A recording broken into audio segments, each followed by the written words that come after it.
تو کے پی کے ایک بہت بڑے عالم حضرت مولانا شیخ ادریس صاحب جو شیخ الحدیث بھی تھے، مجھے ان کے بارے میں پہلی مرتبہ اس وقت پتہ چلا جب میں جاپان کے ٹرپ پہ گیا تھا. تو جنہوں نے مجھے بلایا ارشاد بھائی ہیں، وہ پہلے شیخ ادریس صاحب کو بھی بلا چکے تھے. وہاں میں نے لوگوں سے ان کی بڑی تعریف سنی تو مجھے تجسس ہوا بھائی کون ہے کے پی کے عالم ہیں جن کے علم اور تقویٰ پہ لوگ اتنا ناز کرتے ہیں کے پی کے لوگ. پھر میرا پشاور جانا ہوا، گاؤں دیہاتوں میں جانا ہوا، وہاں بھی میں نے ان کے بارے میں سنا. پتہ چلا جامعۃ الرشید میں ہمارے کچھ ٹیچر ایسے ہیں جو ان کے شاگرد ہیں براہ راست حضرت مولانا ادریس صاحب کے رحمہ اللہ تعالیٰ.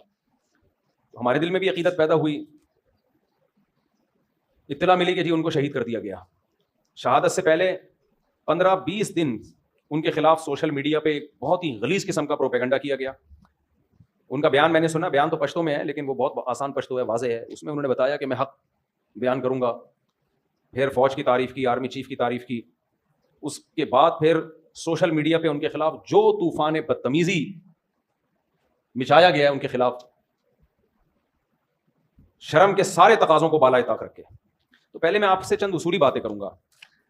جنہوں نے سوشل میڈیا، جو قاتل ہیں وہ تو دہشت گرد ہیں، وہ تو بعد میں آتا ہوں ان پر. میں پہلے جن لوگوں نے سوشل میڈیا پہ ان کو پریشان کیا، دیکھو اگر آپ کو آرمی چیف کی تعریف پسند نہیں ہے تو آپ بولو کہ ہم شیخ الحدیث کی اس رائے سے متفق نہیں ہیں، بس اتنا کافی ہے. نہ کسی کی عقیدت میں پاگل ہو جاؤ، کسی سیاستدان یا کسی چیف کی عقیدت میں، نہ نفرت میں پاگل ہو جاؤ. میرے بھائی اتنا لمٹ کو کراس کرنے کی کوشش نہ کرو. یہی حشر کیا اتنے بڑے بزرگ، نہ ان کی داڑھی کا خیال کیا. جو سوشل میڈیا پہ جنہوں نے ان کے خلاف پروپیگنڈا کیا، میں ان کی بات کر رہا ہوں.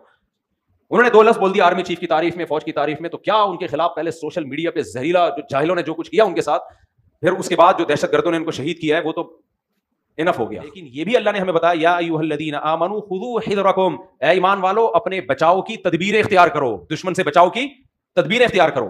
یہ بھی کس کا حکم ہے؟ اللہ کا حکم ہے. تو اس لیے کے پی کے میں تو ہے ہی نہیں علماء کی کوئی سیکیورٹی نہیں. اس کو ایسا برا سمجھتے ہیں بہت سے لوگ، کہتے ہیں توکل کے خلاف ہے. اس لیے میرے بھائی دشمن بڑھتے جا رہے ہیں. میرا تو خیال تھا کہ حضرت کی سیکیورٹی ہوگی بہت سخت، یہ تو ہمیں بعد میں پتا چلا کہ کوئی سیکیورٹی نہیں تھی. تو جو علماء بچ گئے ہیں، کے پی کے والوں سے ہم ہاتھ جوڑتے ہیں، خدا کے لیے ان کی سیکیورٹی کا آپ خود انتظام کرو. علماء نہیں کرتے، آپ عوام کریں ان کے لیے. گارڈ رکھے، تنخواہ دیں ان کو، ایسی گاڑیاں دے ان کو، چندہ کر کے دو، بھلے ہدیہ کر کے دو، ایسی گاڑیاں دو جس میں گارڈ بیٹھ کے ان کے ساتھ جا سکیں. حضرت مفتی تقی عثمانی صاحب پہ پہلے ایک اٹیک ہوا، اللہ نے بال بال بچایا ان کو. اس کے بعد ان کے مریدوں نے بلٹ پروف گاڑی کا ان کے لیے انتظام کیا. حادثے کے بعد انتظام کر رہے ہو بھائی، انتظام حادثے سے پہلے ہونا چاہیے. تو اللہ نے بچا لیا، اللہ ان کو اور لمبی زندگی دی. اس کے بعد بلٹ پروف گاڑی کا انتظام ہوا ان کے لیے. تو اس لیے چاہے پنجاب کے علماء ہوں، کے پی کے علماء ہوں، سندھ کے ہوں، بلوچستان کے ہوں، ان کو سیکیورٹی دینا پہلے تو حکومت کی ذمہ داری ہے. حکومت یہ ذمہ داری پوری نہیں کرتی تو حکومت پہ زندگیوں کو بھینٹ نہیں چڑھایا جائے گا.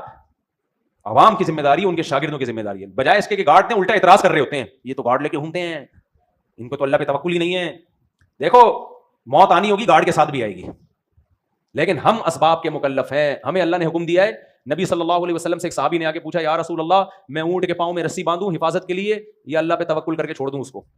نبی نے فرمایا شد عقالہ وتوکل علی اللہ، پہلے رسی باندھو اس کے بعد اللہ پہ توکل کرو. تو علماء کی حفاظت کے لیے پہلے گارڈ کا انتظام کریں، اس کے بعد اللہ پہ توکل کریں. تو ابھی کوئی انتظام نہیں ہے، تو اس لیے یہ بہت بڑا المیہ ہے، بہت بڑا سوال ہے. یہ انتظام ہونا چاہیے علماء کے لیے. اللہ تعالیٰ حضرت شیخ الحدیث مولانا ادریس رحمہ اللہ تعالیٰ کی شہادت اللہ قبول فرمائے. جانے والا تو چلا گیا اور ان کے تو اعمال بھی اچھے تھے، حلیہ بھی شریعت کے مطابق. کے پی کے میں میں جب کے پی کے گیا ان کے بارے میں معلومات لی، جب زندہ تھے وہ، تو جتنے علماء سے میں ملا سب ان کی تعریف کر رہے ہیں، کوئی بالواسطہ کوئی بلا واسطہ ان کا شاگرد. جیسے مفتی حسن جان تھے نا رحمہ اللہ تعالیٰ، جتنے علماء ہیں سب کے سب ان کے شاگرد ہیں.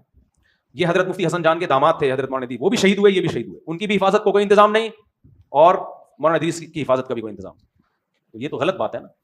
حکومت کو برا بڑا کہتے رہیں گے، تو حکومت کو کہنے سے کیا آپ کی حفاظت تھوڑی ہو جائے گی؟ حکومت کی صحت پہ یاد رکھو کوئی اثر نہیں پڑتا. جب گورنمنٹ کو برا بڑا کہتے ہیں ہنستے ہیں، ان کو دیکھو حکومت پہ کوئی اثر نہیں پڑتا بھائی. ان کا تھوڑی کوئی نقصان ہوا ہے. کوئی عالم شہید ہو جائے تو ان کا کیا نقصان ہوا ہے؟ کچھ بھی نہیں ہوتا ان کا. اور شہید بھی ملک کی محبت میں، ملک کے فیور میں بات کی تھی. اس میں تو حکومت کی ڈبل ذمہ داری بنتی تھی کہ آپ کے ملک کے لیے انہوں نے بات کی ہے، فورسز کے لیے انہوں نے بات کی ہے جو کوئی نہیں کر رہا، ہمت کی ہے، تو آپ کو تو آٹومیٹکلی ان کو سیکیور کرنا چاہیے. تو حکومت نہیں کر رہی، عوام بھی نہیں کر رہی، تو ہم تو پھر دونوں ہی برابر ہو گئے.